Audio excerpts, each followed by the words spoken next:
everybody, and welcome to a special episode of Top of the Pods. We are not doing a top 10 list today. We are here to review the Iron Claw, the movie about the Von Erichs. As we're all wrestling fans, we're all some way involved in the wrestling industry, if you want to call it that.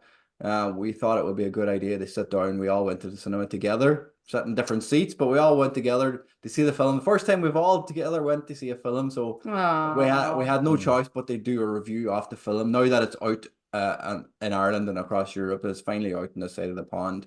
We are here to sit down and talk about the Iron Claw. So, joined as always by Queen Lizzie. You really Introducing her first this time. Hi. Philip Conley, who is on almost pretty much finished editing the movie, getting close to being released, so we may have to go and see that together whenever that comes out. Once it's all done, there will be a screening. There will be somewhere. we will be at it together, guaranteed. And because it's a wrestling movie, we had to obviously invite Tom on, our resident bump taker. If anybody is at the RCW show this weekend or has watching RCW on YouTube when it comes out in the next couple of weeks, you may see a 3D close-up of Tom getting smacked in the face by Mark Haskins. We need that in a shirt. I was like, what? I was like, okay, let's start the timer now. How long before that comes up? Like, well, if you want to zoom in, you can just see the scar on your nose. Yeah, let's see a little bit of a cut. It's not too bad for a man who got, I don't know, reverse 619 in the face or whatever. From where we were sitting, it looked like your nose is broken. Oh, we were planning the. You're like, oh, I already assumed it was broken, and the paramedic checked me out. I was all good. I looked pretty good for a man with a busted face, but thankfully, Vicky was able to even wipe her face with $100 bill. So yeah, I might as well retire now. That's what I'm never going to get more gangster than that. Like, there you go. Do you know what I mean? Like, and you thought it was going to be a regular Friday night. Pretty much part of it. I know. At the stage, well, I did know we were doing this video at the time, so I was like, I'd better fucking get some Credos here. Like, I better be like, I'll take a bump. Well, you didn't take the claw, but you did take the paw. Oh, that's for next time. That's for next time when I see him in the ring, man. Oh, I'll see you in the ring, Mark Haskins. Rematch. He's calling you out, Mark Haskins. You took his skin. That's right. On your skin. Right. I'd see him in the ring, but I won't be in the ring with him. I'll just be very far away, being like, "Go on, Mark." Tom, as you're still in heat from your skirmish, what did you think of the Iron Claw as a film? Mixed feelings on it overall, I would say. It's a film that I wanted to love for a lot of reasons. I find it very hard with this film to discuss because everyone I've discussed it with is a wrestling fan and knows the story already. Yeah. So I'd be very curious to hear other people's perspectives. For me, there's a lot of positives. There's some negatives. It's a story that, like, I think we always knew was going to get a film treatment at some point. Even like a few years back when I did a podcast and I had just joined the Phoenix Wrestling Network, as it was called at the time. I wanted to do a wrestling themed episode, and I was like, movies that are wrestling stories that should be turned into movies. And this was the one that was like, some of them got a paragraph. This got like 2 pages when I was writing about why it should be a movie. And I think because of that, there's a sort of burden of expectation. And I feel like that maybe worked against it. It's one that I actually thought about seeing again because I think I came away from it kind of being a bit lukewarm on it. Definitely more positive than negative, but overall, I think it's got some flaws that I think we'll get into. Again, it's a hard one to talk about, I guess, without spoilers. I don't know, are we doing spoilers or not spoilers? Yeah, we put a warning in, yeah. We saw it, if anybody didn't know, as a recording, we saw it about 2 weeks ago, so it is out now. Yeah. And again, it's the very famous wrestling story as well. So, if you're watching this and you haven't seen the film, sorry, you're going to have to either turn it off or keep watching and find out what happens in the movie because that is containing loads of spoilers. Mm-hmm. Phil, what did you think of the film? Again, I was kind of like Tom is mixed. I don't know what it was. There was just something was missing. It was definitely geared towards people who aren't wrestling friendly, I suppose is the word. It's just, I mean, this is the best thing I've ever seen Zac Efron in. 100%. Yeah, he was brilliant in this. But what about Baywatch? Yeah, do you not like Baywatch? I was about to throw up Neighbours. How dare you? I actually went to see Baywatch in the cinema and fell asleep. It's the only time I've ever gone to sleep in the cinema. But no, it's just there was something missing for me. I don't know what it was. A lot of it also was like, how might I say it? It's like repeated scenes. Next guy, the next guy, the next. It just went. I don't know. I think I said it before. I think this might have worked as a TV show. Yeah, Agreed. yeah, More so than a film. could have, yeah, absolutely. That's a good call. Liz? Yeah, definitely on riding on the coattails there of what Phil was saying. That was one of my first thoughts after I came out to see it was I would have loved this as a Netflix documentary because I think it needed another 30 or 40 minutes. Because You genuinely said that to me as soon as we left the cinema. right, yeah, and so I was glad, you know, I think because so much happened, God help us to this family, and I think people who weren't wrestling fans would have almost not believed it because there was so much going on. But that's a lot to fit into what 2 hours 12 minutes. I think it was in around that. It was a lot to fit in that. It definitely could have done another 30 or 40 minutes because it seemed that a lot of the things that were happening were it was like running consecutively or concurrently. One after the other. Concurrent, isn't it? Yeah. Concurrently. So it was like it appeared to the non-wrestling fan, I suppose, that these events happened a lot closer together than they actually did. And quite a lot of time elapsed in between these unfortunate and tragic events and circumstances. But that said, there's a few things I really liked about this movie. Definitely Zac Efron. And you know what's really funny is because there was a row of girls behind us who definitely did not come to hear about the Von Erich story, right? You know what I mean? Because woo, when Zac came on the screen kind of a thing, which was hilarious. But they got really into it. You know, you could hear them when like the deaths happened and the accidents happened. They were very like, you know, oh my God, no. And they had no idea. They were like, no, yeah, they literally had no idea what was happening, but you could see they were hanging off every word. So I think it's tough for us because we went into with the expectations of the story of this family from what we know. And you have to remember as well, there has to be some kind of a theatrical or movie grace given as well to tell the story, you know, so that's kind of tough too. But definitely Zac Efron, I think this was probably the best role I've ever seen him in. I agree with you, Phil. Secondly, maybe it's just me, but I feel that wrestling, I'm going on a bit now, love, sorry, but you know, make it sound a bit of a role. I feel that the whole, we'll call it the art of wrestling, I feel it wasn't presented in a way that could be ridiculed or in presented. Almost felt real, didn't it? Yes, exactly. Yeah. That it's not just, oh, it's scripted or predetermined or, you know, whatever you want to call it, or fake, you know what I mean? It really showed the dedication, the work, the as it's been mentioned so much about this movie, the toxic masculinity of that was apparent at that time, and the sheer brutality that comes with perfecting this this source of sports entertainment, we'll say. And I think it handled that really, really well. There wasn't anything that was gimmicky, really, as such. You know, it didn't present something that we all have grown up with and have such great love and passion for in any way that would consider it to be silly, which I really, really liked about this movie. So that was a really, really strong point for me. But yeah, but another 30, 40 minutes, I would have definitely watched it in a Netflix series. Please take note for the Hearts story. Yeah. Pretty much nothing more I can add to that. Like, you know, there definitely was room for more. They left a lot on the, you know, from what we know, they've left a lot on the cutting room floor.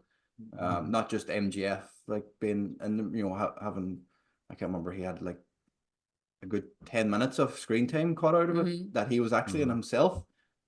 Considering he was an executive producer in the movie, like if they cut, you know, up to 10 minutes of his screen time in it, imagine what else they've cut out of it. I always talk about this, but I grew up with Kerry Von Erich on TV, like in the early 80s or late 80s, early 90s. Like he was one of the standout people in wrestling. So I was invested in that family and knowing what was going on with the family at the time.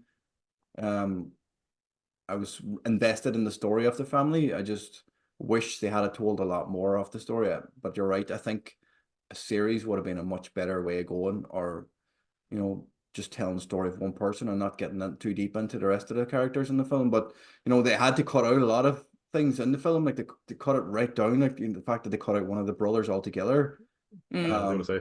Because he wasn't wrestling related, wasn't Well, it, he Chris? was. He was a wrestler, but he was. I think He died. He didn't get a much. He was wrestling. He just wasn't as big. He was like. I think All of them. the way I heard it described, the director Sean Durkin said basically like he also died of a suicide in a similar way to the other brothers. So I think they were like, it's going to feel too repetitive or kind of, you know, hitting the same beats, and they tried to transfer some of his qualities into Mike, I think it was. Yeah, but like to cut him out, movie, you know, I don't think they should have come up. it's odd because you know he's brother. Like I was listening to Talk is Jericho, and Kevin and his sons were on talking about it. They didn't know anything. They didn't know, they weren't consulted like whenever this movie was being made. Like they only found out about it, you know, closer to the time that I was, you know, near production was finished. They knew it was actually going on. And normally, I thought you had to sign, you know, disclosures or some forms whenever somebody's taking your life story and turning it into a movie. I thought you had to sign something, but they said that wasn't the case. Sure, there's a lot of that one. There, Michael Hayes as well. Yeah, the toys. People are you know, making toys from the characters in the movie, and you know, he was giving out about it. They're saying but he was even giving out just that he didn't get consulted. A lot of people didn't get consulted at all.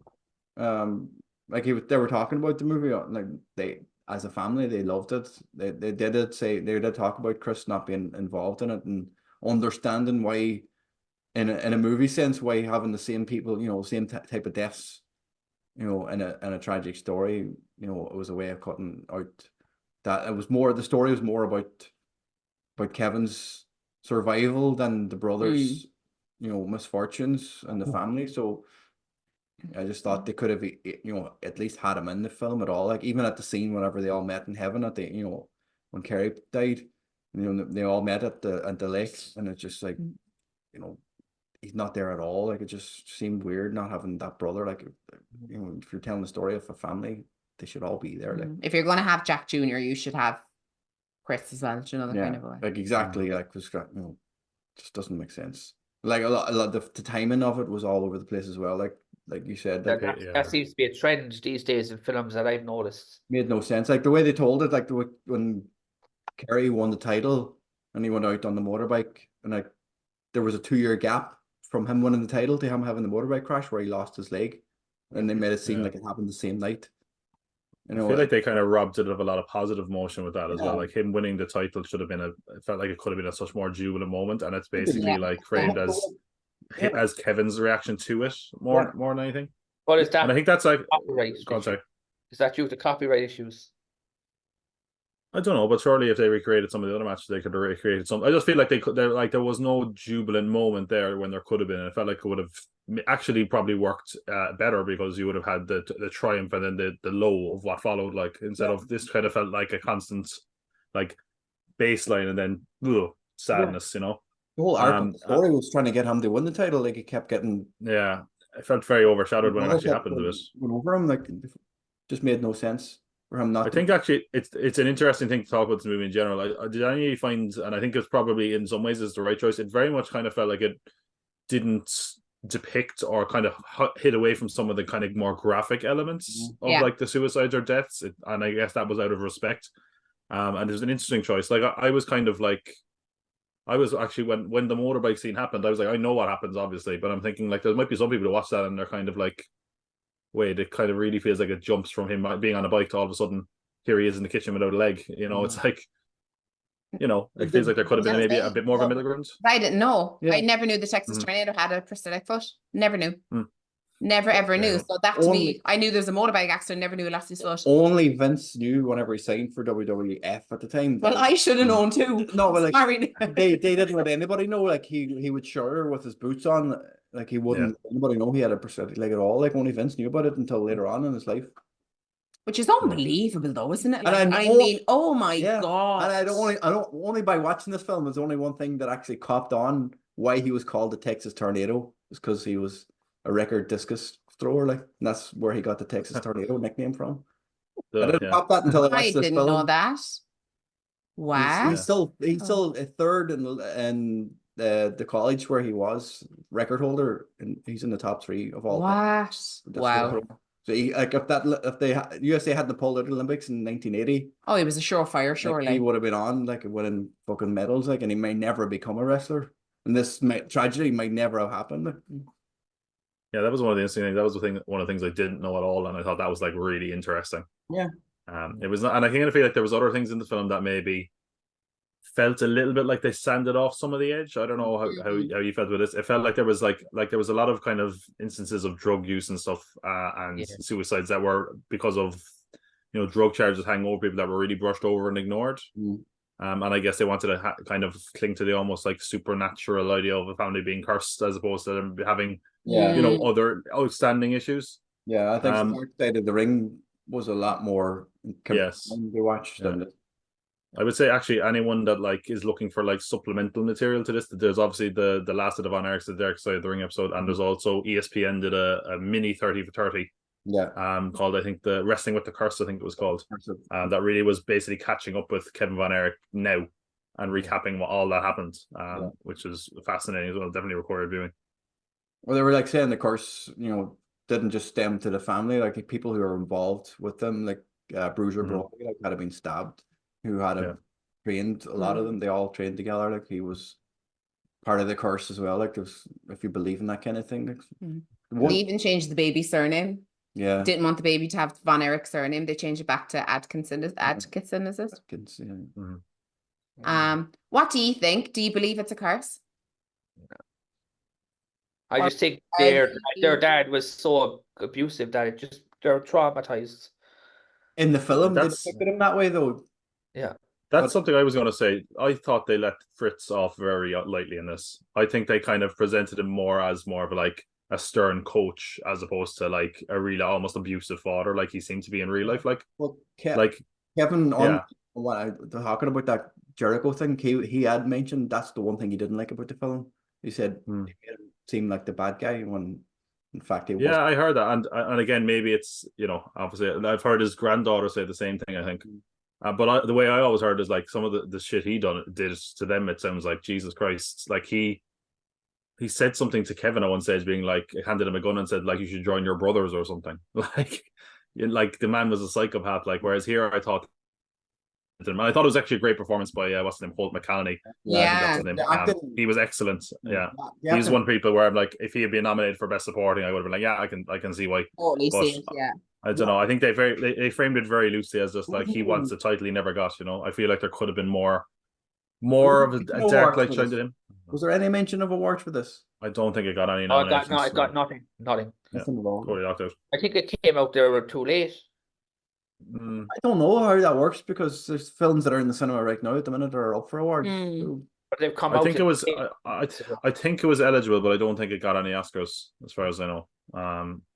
But again, it could also be, I don't know, the perception maybe of it is a little bit. I know we've had wrestling movies that were successful, obviously, like The Wrestler, obviously, but I don't know. Maybe this was seen as a bit too common. Who knows? I don't know. It did well. Like it was very full when we went. I think it was actually full. It was sold out. Yeah, there was a lot of buzz about it, right? Yeah, that was the pre-screen, and it wasn't even out then. It was just the pre-screen, so everybody's going. My brother saw it this weekend, and it was also, he said it was nearly full as well, and that's like 2 weeks since the preview. So all I've been seeing on Facebook, anytime I go on the Facebook now, somebody's tagged themselves at the film going to see it. Anybody who's a wrestling fan is going to see it, even if you're not a wrestling fan right now and you were younger, like. If you're a wrestling fan in the late 80s, early 90s in Ireland, and you grew up with the Bushwhackers or Hogan and people like that, you would have seen Kerry Von Erich around. Like, you would have known who he was. Like, well, speaking of these legendary wrestlers, can we talk about the Ric Flair that seems to be getting more heat than anything else in any wrestling ring ever? Oh, but it's a very weird choice, though. Like, I don't know why they got like the look so perfect, and then we're like, we don't need anyone to do a Ric Flair impression. There's like a million Ric Flair impressionists out there. Like worst. That's what I wonder. Where did they think that it was actually just too kind of over the top and cartoony for what is otherwise a pretty serious film? Is that what it was? But also, it's weird. I don't know. That's the only way I can rationalize it. But otherwise, it's very weird. Like man doesn't speak like Ric Flair. He just came off as very weird, and it's weird to do that with like, if you did it with like, say, like, Michael Hayes or whatever. Yeah. Some people would probably not necessarily know. Everyone knows what Ric Flair sounds like, you know. Yeah, he's more known It was now. odd. It was. Exactly, yeah. I don't know, it was very odd. Even in the locker room there when he came back in, that wasn't Ric Flair. No. The scene where he came back with the belt. I wonder very what strange this choice. that they had their guys who were their main cast members, and they could have absolutely gone to town on the likes of Hayes and Ric Flair, but I wonder, did they dilute it not to have someone who steals the show who's not of on Eric? If that makes sense. Maybe. You know, I mean, imagine if you come out and you had this absolutely awesome Ric Flair character, and then that's competing with like the main characters in the movie. Do you know what I mean? So like you're going to be who you're going to be talking about. You're going to be talking about your man who was unreal, you know, impersonating Ric Flair or portraying Ric Flair, and then you know I suppose the story that the main character is telling is maybe missed. So there could be aspects of that too, but then it could be just be like, no lads, Zac Efron took all our money, so can we get someone who kind of sounds like him, but no, not about him. Will Ferrell would have done a better job. Oh my Will Ferrell did an amazing version. He's putting it down like so, like right on about that. Like, would you knowing what you know about Ric Flair now? Would you go and watch a film about his life? I don't know. Is there yeah. I probably think like I don't think we know everything. There's a lot we don't know. The only thing that I think is too outlandish is that lightning thing with the umbrella. That's just mad. I don't believe that at all. The what? He got hit with lightning and the umbrella saved his life. Ric Flair. Yeah, this was 70s. Yeah, but Ric Flair also dallied with fucking Halle Berry. You know what I mean? Yeah. So, I was just checking like when I said I wrote like a document about all these wrestling things that should be made into movies, I did write down Ric Flair as one of them. Now, granted, this was 2019. I think things the have Guerrero changed, things have come to light, but I don't know. I would think like I think his story, like they did the documentary on him, the Nature Boy. I think it framed it really. oh yeah. It was. I can't remember. Was it 30 for 30 or was it? Yeah, it was 30 by 30. Was it 30? Oh yeah, no, it was Under the Giant. Was a HBO? Yeah, it was a 30 for 30. Yeah, and it's really interesting because I think the story you tell with him isn't necessarily the highs and lows of his career. It's how he's a person who literally didn't seem to ever figure out what his life was like outside of wrestling, and he couldn't really figure out with lines blur. I mean, basically, he was so fucking wrapped up in his persona that his son kind of, you know, he never switched off. Like when he found that character, he never switched off. It was, you know, institutionalized like the Shawshank for. You know, he could never be, you know, Richard Flat, whatever his, you know, Richard Fleer or whatever. Yeah, like he's someone who never learned who he was when he wasn't Ric Flair. He became anything else after he found that character, wherever he found that character from. I know Buddy Rogers and people like that, where he took the Nature Boy stuff from. But what did you think of the lack of actual wrestlers in it? Because you know the wrestling scenes, there wasn't as much as we were hoping for. I think Chavo is who I spotted. Chavo was in the first scene, yeah. Was he Chavo and Nick Nemeth, isn't it, right? Yeah. Ryan Nemeth was playing Gino. Ryan Nemeth. Who was also, Tito Hernandez was also one of the people who had the Von Erich curse, apparently, as well. Yeah, I was expecting more of them. I was kind of keeping my eyes peeled, but I don't know why. Maybe they didn't want anyone that was like too crazy, bulked up and ripped to steal the show from, again, the amount of work that Jeremy Allen White and Zac Efron put in. I don't know, but they looked phenomenal. They did. They really, really did. Yeah. Unbelievable. And they were believable as brothers. Do you know what I mean? Which is, I find, you know, you're expected to believe that, you know, family members are family members in a movie. You know, you're just expected to believe it. But this was absolutely believable. You could see it. It was crazy. Do you know, absolutely crazy. Do you think if this was 15 years ago, Vince McMahon would have wanted that at WrestleMania? Oh, he would have rubbed his bits all over it. He would have asked. God. We'd be getting a 6-man tag with the 3 lads who played the Von Erichs, like. Yeah. Player. That's still there. Like that could still happen. I don't know if it happened in WWE. It may happen in AEW, look, because they are, you know, they did go to AEW. I think Jeremy Allen White. I know the Von Erichs, the boys, Kevin's sons have a couple of matches in AEW or Ring of Honor. So and with the daughters, Zac Efron has come out and said it. Lacey, I'm not sure. Lacey, she was. I think. I think I think. She was, and She was, yeah, I think she had a moment with Ted DiBiase, didn't she? Yeah, At an where yeah, airport. it was like yeah, that was pretty funny.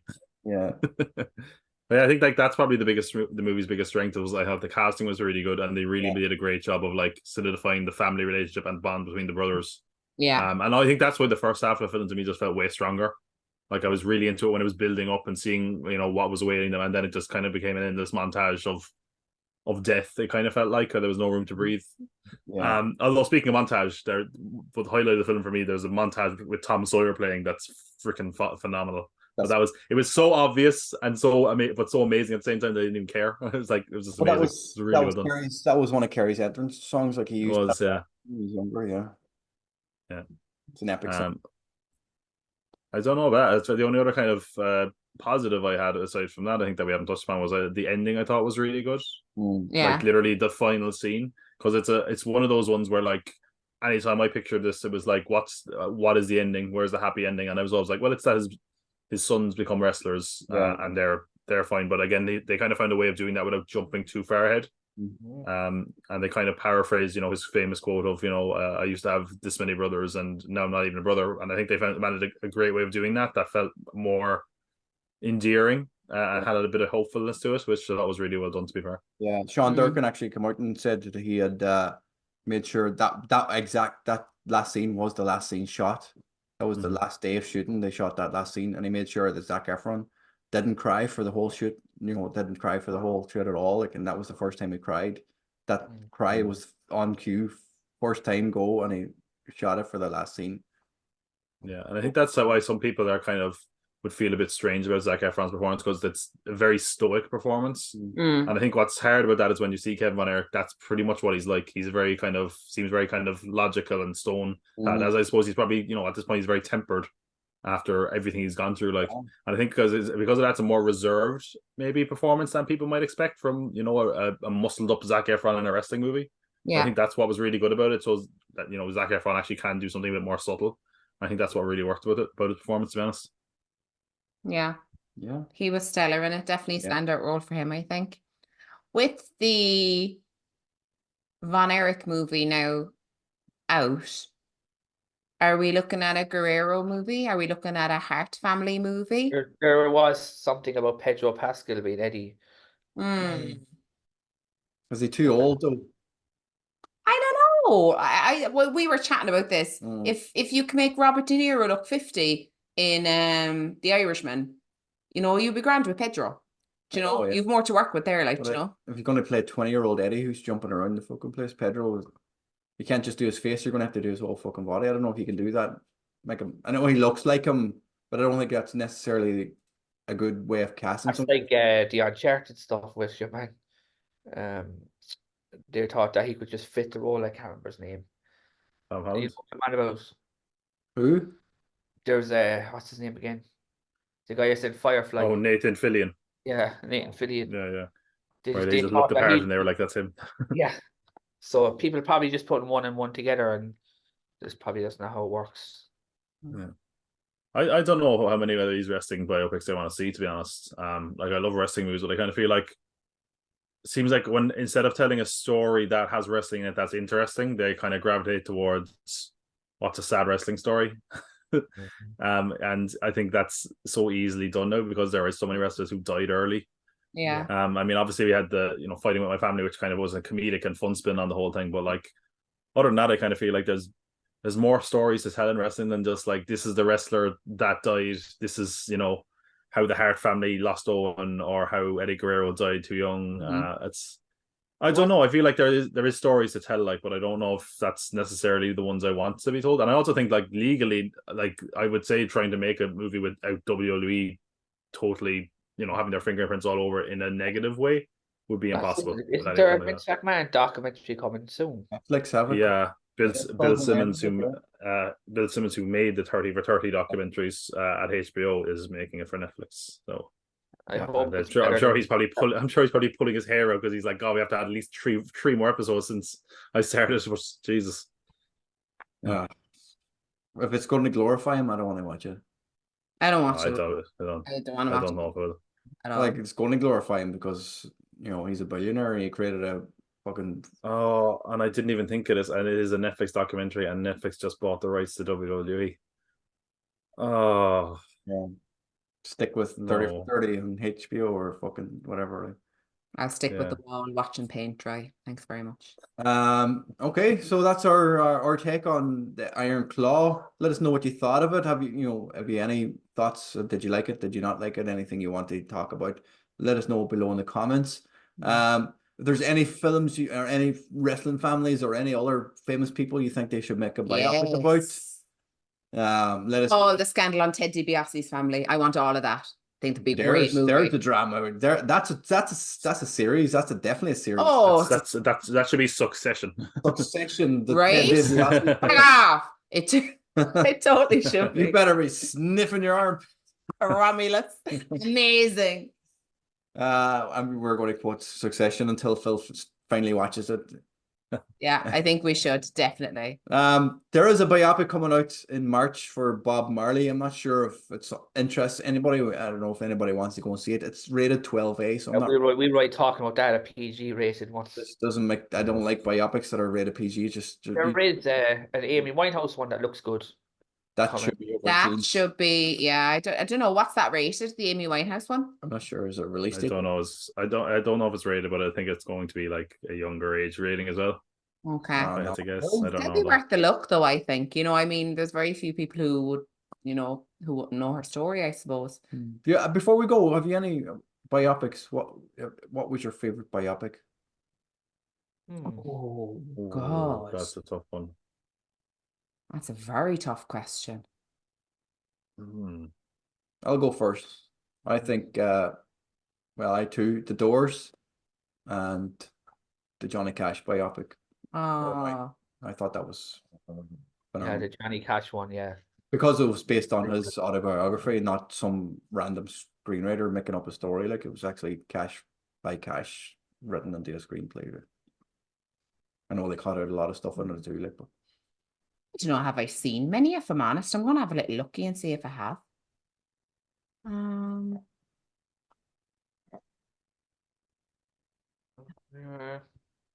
Off the top of my head, I don't know. I liked Ray Charles when I saw it years ago. That was quite good. Yeah. I was looking up a list of them there. I like kind of biopic movies for me can often be kind of like can't stand them. Music biopics especially. I liked Rocket Man though. Not being a massive Elton John fan, I just thought it was interesting and well done. I feel like they kind of did a better job like fitting the songs into the film as opposed to like so many music biopics have that really annoying thing where like it'll just be them like in the middle of a scene and like say if it was the Elton John biopic done badly, they'd be like, man, you really got a rocket, man. Say that again. That kind of shit. But I really like that one. As far as other ones, I liked what was it, Spencer, that came out a few years ago, Princess Diana. I'm not a royalist at all, but that was kind of weird. And I enjoy that kind of element to it. I think is there any other ones? Probably older ones that I'm totally forgetting about now. But I think it depends, and I think I like when I don't know the story of someone too much as well. I think. Well, that was like Phil said with the Ray Charles one. I was a fan of Ray Charles. Yeah, I wasn't a big fan of him. You know a few of his songs. You always know a few of his songs, like. But I became a massive fan of Ray Charles after that film came out. Yeah. The Walk the Line one is pretty good as well. Walk the Line was brilliant. Walk the Line was very good. Yeah, I've seen that a long time ago. Check that what out. about the new Elvis one? Did you like the new Elvis one? Yeah. I did actually. Yeah. And actually, I think the common thing with this is like I wasn't necessarily a massive fan of their music. Same with Elton John, like, but it did make me go, oh, their songs are decent. And I think those kind of had some things going for it, like Baz Luhrmann doing an Elvis movie. It's just a perfect match. Yeah. Even though I don't necessarily like either of those things. So the best thing about the film was at the end when he was doing Unchained Melody. That was heartbreaking. That was my God. That hooked. That was me gone. That was fucked. Yeah, that was heartbreaking. Elvis was really good. I haven't cried in a film in a long time since I saw that film. Another good recent one was Priscilla. I know they were talking about Elvis. That's due out, is it? It came out in January. It's probably is it? Is it? Yeah. Have you seen it? Yeah, it's pretty good. Yeah, is it? It's pretty good, Irish. Yeah, I enjoyed it as well.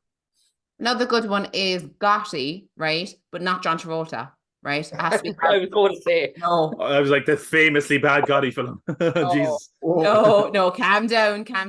Armand Assante was unbelievable as Gotti. You can see that movie actually on YouTube. I watch it when I'm in the gym. No, random, I know, but on the treadmill, not lifting weights, that would be weird. But Pretending you're running away from the fucking bullets. Yeah. Get him, Gotti, get him. Would you consider Barbie as a biopic? Well, this is it, you know, like when you think about it, I mean, like a lot of movies you'd never think of as a biopic. Like, I mean, a Casino, like, you know, that's Well, that's what I was gonna say, basically- yeah. You know what I mean, right? Exactly. And even Even The Untouchables is a biopic in Yeah. a way, like it's just that it centers on Yeah. multiple people, kind of. You know, I don't know. you know, they're Yeah. all rated as There's actually a really good John Lennon one. oh yeah. I think it was 2010. No. Nowhere Boy. Nowhere Boy. Oh yeah, Is that was this Aaron lead- Taylor Johnson, is this- wasn't it? Yeah. is this leading And that's the something- same person who's going to direct the Amy Winehouse one as well. Yeah. Ah, Does this lead us down a primrose path? Are we I think it are we does. looking at a top 10 biopics? Just- Yeah. I was just about to say that. Yeah. I think Here we gotta go. do it. Oh After- my god. After next in the next episode, we will be covering the Oscar, the top 10 the 10 feature films that are nominated for Best Picture for the In the Oscars.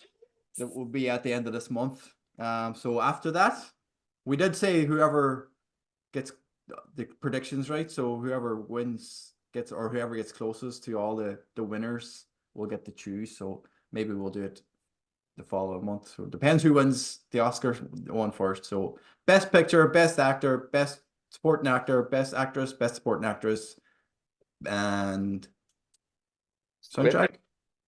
Editing. Director? Script, sorry. Oh, sorry, script, okay, yeah. Script, Right, so Or we need to screenplay. we need to get that sorted. So we need to do up our list. We'll do- and we'll all write them down We'll and do- who wins. We'll do 10. The 10. We'll pick 10. The 10 categories. 10 categories because we do 10 top 10. So Yeah. We have to choose the winners out of each category, and whoever wins the whoever, most. whoever wins or whoever gets closest to the final tally gets to pick what we do in Whoever gets the most right. March. Right, Yes. okay. Come on, top 10 gangster movies. Come on, top 10 gangster movies. Come on, top 10 mob movies. Did I say that out loud? And to let you know, throughout the year, we will be doing a lot more shows. I think we're going to be doing a look back on Pulp Fiction because Nice. 30-year anniversary of it. Oh, 30 years. Maybe if we find Wow. out more about Tarantino's 10th film, we may find more about it this year. We'll see what happens. So we may Also, as well, what's his name? The director of Godfather has a new film out. And It's just the for last- Coppola Megalopolis. yeah. Yeah. It's the first time he's made a film in years. Mm. Interesting.